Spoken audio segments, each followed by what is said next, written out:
একই রাজ্যের পুলিশ, অথচ দু জায়গায় দুই ভূমিকায়। কসবায় অসহায় চাকরিহারাদের ওপর লাঠিচার্জ, আর জঙ্গিপুরে ওয়াকআপ বিক্ষোভের সময় হামলাকারীদের হাত থেকে বাঁচতে দোকানে গা ঢাকা। পুলিশের এই দু রকমের আচরণ ঘিরেই এখন জোরালো প্রশ্ন। চাকরি হারিয়ে যাদের জীবন জীবিকা এখন অনিশ্চিত, কসবায় তাদের মাটিতে ফেলে বেধড়ক লাঠি চালালেন পুলিশ কর্মীরা। পুলিশ যারা দাগী আসামিদের প্রোটেকশন দিয়ে নিয়ে যায়, তারা আজকে শিক্ষকের গায়ে হাত তুলছে। অন্যদিকে মঙ্গলবার মুর্শিদাবাদের জঙ্গিপুরে হামলাকারীদের হাত থেকে বাঁচতে দোকানে লুকোতে দেখা যায় পুলিশ কর্মীদের।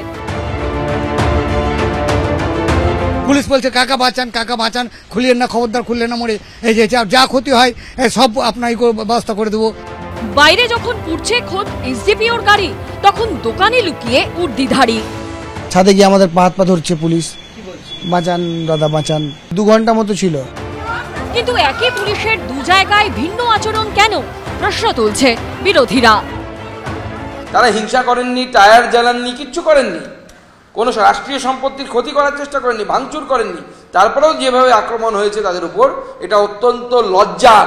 একটা জায়গাতে পুলিশ চোরেদের পাশে, সেই কারণে একরকম, আরেকটা জায়গাতে চোরেদের বিরুদ্ধে মানুষ যেহেতু লেগে পড়েছে, সেই কারণে বিভাজন তৈরি করার প্রশ্নে পুলিশ এবং প্রশাসন আগ্রহ দেখাচ্ছে।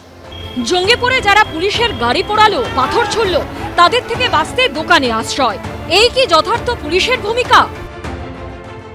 একটা বিচ্ছিন্ন ঘটনার উপর দাঁড়িয়ে যে জায়গাটা আরও আইন শৃঙ্খলা অবনতি ঘটে যেতে পারে প্ররোচনা দেওয়া হচ্ছে, সেই জায়গায় দাঁড়িয়ে পুলিশকে একরকম একটা ভূমিকা নিতে হয়। আবার কেউ যদি দলবদ্ধভাবে এসে একটা ডিআই অফিসে ভাঙচুর করতে চান, গেট খুলে ঢুকতে চান, তালা ভাঙতে চায়, যেসব অভিযোগ আছে, তো সেখানে পুলিশকে সেই অফিসটাকে রক্ষা করতে হচ্ছে। ফলে এগুলো একটার সঙ্গে আর একটা মিলিয়ে তো কোনো পর্যবেক্ষণ হতে পারে না। কুণাল ঘোষের এই মন্তব্যের প্রেক্ষিতে প্রশ্ন উঠছে, তাহলে জঙ্গিপুরে যখন বিক্ষোভকারীরা হামলা চালালো, পুলিশের গাড়ি পুড়িয়ে দিল, তখন পুলিশ দোকানে লুকোলো কেন? তখন তারা সম্পত্তি রক্ষার চেষ্টা করলো না কেন? সন্দীপ সরকার, আশাবুল হোসেন ও বিজেন্দ্র সিংহের রিপোর্ট, এবিপি আনন্দ।